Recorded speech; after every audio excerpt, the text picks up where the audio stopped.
बिस्मिल्लाहिर्रहमानिर्रहीम। अस्सलाम वालेकुम। Second year. आज जो हम टॉपिक पढ़ना है ये आपकी टेक्स्ट बुक से 12.12 टॉपिक है।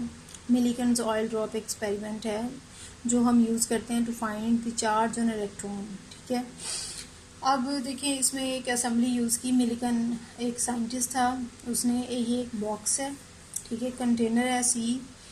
इसके अंदर आपने क्या किया है, एक एटमाइज़र लगाया है। ये एटमाइज़र है ए, इसके आगे एक नोज़ल लगी हुई है। ऑयल ड्रॉप एक्सपेरिमेंट इसके नाम से जाहिर है कि हम एक ऑयल का ड्रॉप लेके उस पर ही एक्सपेरिमेंट करेंगे। इसने जो बेसिक काम किया इस इलेक्ट्रॉन का चार्ज फाइंड करने के लिए वो ये कि एक ऑयल ड्रॉपलेट को इलेक्ट्रिक फील्ड में से गुजारा, और जब उस ऑयल ड्रॉपलेट पे इलेक्ट्रिक फ़ोर्स और ग्रेविटेशनल फ़ोर्स इक्वल हो गई तो उसके बाद इसने फर्दर प्रोसेस किया। अब देखिए इस बॉक्स के अंदर क्या क्या चीज़ें हैं। ये एक एटमाइज़र है, इसके आगे नोज़ल है, यहाँ से हम ऑयल को एंटर कराएंगे और नोज़ल में से जब ऑयल बाहर निकलेगा तो ये छोटे छोटे ड्रॉप्स की सूरत में यहाँ से बाहर निकलेगा। ठीक है, अब ये जो ड्रॉप्स हैं ये पास होंगे आगे आके। ये दो प्लेट्स हैं, ये जो प्लेट पी पॉजिटिव जिस पे लिखा हुआ है, एक पी नेगेटिव, इन प्लेट्स को हमने जोड़ा हुआ है एक वोल्टेज सोर्स के साथ। ठीक है, ये वोल्टेज सोर्स इन प्लेट्स को पॉजिटिव और नेगेटिव चार्ज दे देगा, जिसकी वजह से अपर प्लेट जो है ये पॉजिटिवली चार्ज होगी और लोअर प्लेट नेगेटिवली चार्ज होगी। और इन दोनों प्लेट्स के दरमियान में यहाँ पे इलेक्ट्रिक फील्ड एग्जिस्ट करता है। ठीक है, अब इस असेंबली को इल्यूमिनेट करने के लिए आपने इधर एक विंडो W1 लगाई है। ये एक सोर्स ऑफ लाइट है S, इसमें से लाइट रेज आएंगी, इस लेंस में से गुजरेंगी और इस ऑयल ड्रॉपलेट वाली असेंबली को इल्यूमिनेट कर देंगी। ठीक है, अब होगा क्या कि ऑयल ड्रॉपलेट जब इस नोज़ल में से पास होंगे तो नोज़ल क्योंकि मेटालिक है और बहुत स्मॉल होती है तो ऑयल ड्रॉपलेट जब यहाँ से बाहर निकलेंगे तो ड्यू टू फ्रिक्शन ये वहाँ से कुछ इलेक्ट्रॉन, एक दो या तीन जितने भी इलेक्ट्रॉन्स वहाँ से एब्जॉर्ब करके फिर यहाँ पे बाहर आएंगे। इसका मतलब जो ऑयल ड्रॉपलेट्स यहाँ से बाहर निकल रहे हैं वो नेगेटिवली चार्ज हो गए हैं। अब ये जो अपर प्लेट है पॉजिटिव प्लेट, इसके अंदर ये यहाँ पे देखें एक होल है, H इसको मैंने किया हुआ है ऐसे। ठीक है, ये होल है और ये जो एक आपको डॉटेड लाइन से ये एक सर्कल नज़र आ रहा है, ये एक माइक्रोस्कोप का अपर्चर है। यानी हम इस बॉक्स की दूसरी साइड पे एक माइक्रोस्कोप रख के उससे ये जो सारा कुछ हो रहा है इसके अंदर उसको ऑब्जर्व करें, क्योंकि ऑयल ड्रॉपलेट्स इतने स्मॉल होते हैं कि आम आंख से ये क्लियरली नज़र नहीं आएंगे। ठीक है, अब ये जो होल है ऑयल ड्रॉपलेट्स आएंगे इस प्लेट के ऊपर गिर जाएंगे, लेकिन जो ड्रॉपलेट इस होल से आएगा, होल के ऊपर गिरेगा, जाहिर है वो इस इलेक्ट्रिक फील्ड के अंदर एंटर हो जाएगा। लेट वैसे ये एक ड्रॉपलेट है ये D, ये इस फील्ड के अंदर एंटर हो गया। अब जैसे ये इलेक्ट्रिक फील्ड के अंदर एंटर होगा तो दो काम होंगे। ठीक है, एक तो इस पे एक्ट कर रही है ग्रेविटेशनल फोर्स जो इसे ऊपर से नीचे लाने की कोशिश कर रही है। अलग मैंने एक डायग्राम ड्रॉ की है। जो ग्रेविटेशनल फोर्स है इज इक्वल टू mg, ये इसको ला रही है नीचे, लेकिन क्योंकि ये नेगेटिवली चार्ज है और यहाँ पे जो अपर प्लेट है ये पॉजिटिवली चार्ज है तो ये पॉजिटिवली चार्ज प्लेट जो है ये इसको नीचे से ऊपर खींचेगी वापस। यानी इलेक्ट्रिक फोर्स जो इस पे एक्ट कर रही है वो नीचे से ऊपर और जो ग्रेविटेशनल फोर्स एक्ट कर रही है वो ऊपर से नीचे। अब होगा क्या कि ये ऑयल ड्रॉपलेट इतना छोटा है कि जैसे ही ये इलेक्ट्रिक फील्ड के अंदर एंटर होगा ये फ़ौरन से ही टर्मिनल वेलोसिटी गेन कर लेगा, यानी इसकी इलेक्ट्रिक और जो ग्रेविटेशनल फोर्सेस हैं वो इक्वल हो जाएंगी। तो उसके बाद ये कांस्टेंट वेलोसिटी के साथ इस पॉजिटिव प्लेट से नेगेटिव प्लेट की तरफ आएगा। टर्मिनल वेलोसिटी आपने बहुत डिटेल से चैप्टर नंबर 6 फर्स्ट ईयर का जो था कि फिज़िक्स का, उसमें आपने इसको पढ़ा था डिटेल से कि जब किसी भी पार्टिकल पे एक्ट करने वाली ड्रैग फोर्स यानी ऊपर की तरफ एक्ट करने वाली फोर्स नीचे वाली फोर्स के बराबर हो जाती है तो उस फ्रीली फॉलिंग पार्टिकल्स को हम कहते हैं कि उसने टर्मिनल वेलोसिटी गेन कर ली है। तो अब इस टाइम पे देखें स्टार्ट कहाँ से करने हैं कि इलेक्ट्रिक फोर्स इक्वल हो जाएगी ग्रेविटेशनल फोर्स के। इलेक्ट्रिक फोर्स क्योंकि क्यू ई के इक्वल होती है, Q E is equal to mg हो गया। ई आपने पढ़ा है पोटेंशियल ग्रेडियंट के बराबर होता है delta V by delta R, यहाँ पे डेल्टा वी को हम वी लिख लेते हैं। आर जो है ये डिस्टेंस बिटवीन दी प्लेट्स है जिसको हमने डी कहा है, तो Q into V over D लिख सकते हैं। इसको रीअरेंज किया तो ये जो क्यू है इट इज़ इक्वल टू ये क्यू चार्ज, ठीक है, charge is equal to M G D over V. अब देखिए ये तो बहुत सिंपल इक्वेशन बन गई कि हम इसमें मैस ऑफ द ड्रॉपलेट की वैल्यू पुट करें, G gravitational field strength 9.8 metre पर second square, D distance between the plates है और वी है voltage applied between the plates V.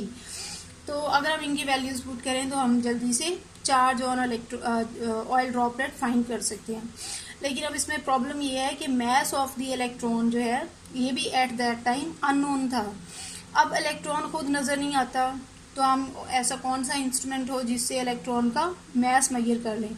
तो डायरेक्ट कोई मेथड नहीं है मैस मेजर करने का, हमें क्या करना पड़ेगा, इनडायरेक्टली मेजर करना पड़ेगा। उसके लिए फिर हम आते हैं स्टोक्स लॉ की तरफ। स्टोक्स लॉ ये कहता है कि जो ड्रैग फोर्स एक्ट करती है ऑन दिस ऑयल ड्रॉपलेट वो है 6 पाई ईटा आर वी, और जब ये ड्रैग फोर्स और वेट बराबर हो जाते हैं तो तभी वो टर्मिनल वेलोसिटी गेन करता है, यानी 6 pi eta r v T equal हो जाएगा एम जी के।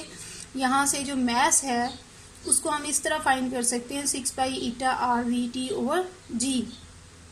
लेकिन एक और तरीका भी है मैस फाइंड करने का। अच्छा, मैस यहाँ से अगर हम फाइंड करने की कोशिश करें तो फिर देखें ईटा नोन है, 6 पाई कांस्टेंट है, टर्मिनल वेलोसिटी भी फाइंड की जा सकती है जी भी, लेकिन रेडियस ऑफ द ड्रॉपलेट कहाँ से आए। अब देखें अगर हम मैस नहीं मेजर कर सकते क्योंकि बहुत छोटा है ड्रॉपलेट, तो हम उसका रेडियस कैसे मेजर कर सकते हैं।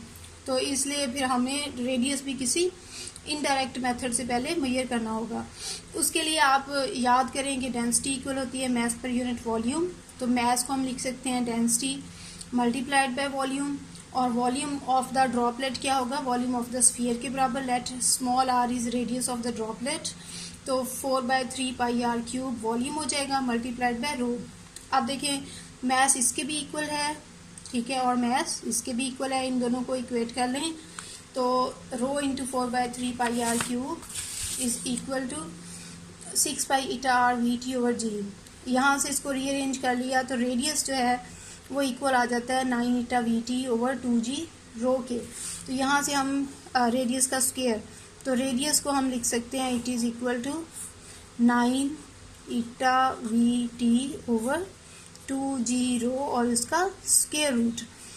अब इसमें फिर एक चीज़ अननोन रहेगी, जी पता है, रो पता है, ईटा पता है, लेकिन टर्मिनल वेलोसिटी अननोन रहेगी। अब टर्मिनल वेलोसिटी जो है वो क्योंकि सिंपली वेलोसिटी, और यहाँ पे एक कॉन्सेप्ट यूज़ करना है कि पार्टिकल्स जो ऑयल ड्रॉपलेट है वो इतना स्मॉल है कि जैसे ही वो फील्ड में एंटर होगा फ़ौरन ही टर्मिनल वेलोसिटी गेन कर लेगा। इसका मतलब ये है कि ये सारा डिस्टेंस जो उसने कवर किया है एक प्लेट से दूसरी प्लेट तक, ये उसने अंडर टर्मिनल वेलोसिटी ही कवर किया है, यानी इस पूरे डिस्टेंस में उसकी velocity equal to terminal velocity थी। तो फिर यूजिंग द सिंपल रिलेशन कि वेलोसिटी डिस्टेंस ओवर टाइम होती है, यहाँ पे डिस्टेंस डी है, यहाँ से मेजर कर सकते हैं। अब टाइम कैसे मेजर करना है, माइक्रोस्कोप में देखते रहना है। जैसे ही ये पार्टिकल इस प्लेट पी को छोड़े, पॉजिटिव प्लेट को, आपने स्टॉप वॉच ऑन कर लेनी है, और जैसे ही ये नेगेटिव प्लेट के पास पहुँचेगा आपने स्टॉप वॉच ऑफ कर देनी है। इस तरह आपको वो टाइम पता लग जाएगा जो पॉजिटिव प्लेट से नेगेटिव प्लेट तक जाने में या डिस्टेंस डी कवर करने में लगा है, ठीक है। तो जब आपके पास वो टाइम भी आ गया और डिस्टेंस भी आपने मेजर कर लिया तो वी टी जो है वो डी ओवर टी से मेजर किया जा सकता है। तो देखिए अब हमने ना उल्टा शुरू करना है, ऑयल ड्रॉपलेट को गुजार लेना है। सबसे पहले आपने डिस्टेंस और टाइम नोट करनी है, उससे आपने टर्मिनल वेलोसिटी फाइंड कर लेनी है। जैसे ही आप टर्मिनल वेलोसिटी फाइंड कर लेंगे तो यूजिंग इक्वेशन 3 या फिर उसका स्क्वायर रूट लेके ये आप क्या फाइंड कर लेंगे, टर्मिनल वेलोसिटी, और इन सब की वैल्यूज़ यहाँ पुट करके आप रेडियस फाइंड कर लेंगे। अब आपके पास जब रेडियस आ जाएगा तो फिर आपने क्या करना है, आपने जाना है इस इक्वेशन में, mass rho into 4/3 pi are cube है, यहाँ पे आप रेडियस की वैल्यू पुट करेंगे और आपके पास आ जाएगा मैस ऑफ द ड्रॉपलेट। अब मैस ऑफ द ड्रॉपलेट जैसे ही आपके पास आएगा तो आपने इक्वेशन 1 में चले जाना है, यहाँ पे मैस की वैल्यू पुट करनी है, जी डी और वी की वैल्यू पुट करनी है, तो आपके पास आ जाएगा चार्ज ऑन ऑयल ड्रॉपलेट, ठीक है। अब देखिए ये चार्ज जब फाइंड किया मिलिकेंस ने तो उसने देखा कि ऑयल ड्रॉपलेट पे जो चार्ज था वो या तो इतना आया, कैलकुलेट करने से 1.6 इंटू 10⁻19 या इसका 2 टाइम्स या 3 टाइम्स या सो ऑन। तो उसने कंक्लूड किया कि ये जो एक कांस्टेंट फैक्टर आ रहा है साथ, ये असल में है चार्ज ऑफ द इलेक्ट्रॉन। और ये एक दफ़ा या 2 टाइम्स इतना, 3 टाइम्स इतना क्यों आया कि किसी ऑयल ड्रॉपलेट ने सिर्फ एक इलेक्ट्रॉन एब्जॉर्ब किया था, किसी ने 2 किए थे, किसी ने 3 किए थे एंड सो ऑन। इस तरह इसने इनडायरेक्ट मेथड से जो चार्ज ऑन द इलेक्ट्रॉन है वो मुहैया कर लिया। चलिए इसमें अगर कोई प्रॉब्लम हो, समझ ना आए तो आप लेक्चर टाइम में पूछ सकते हैं। Thank you very much.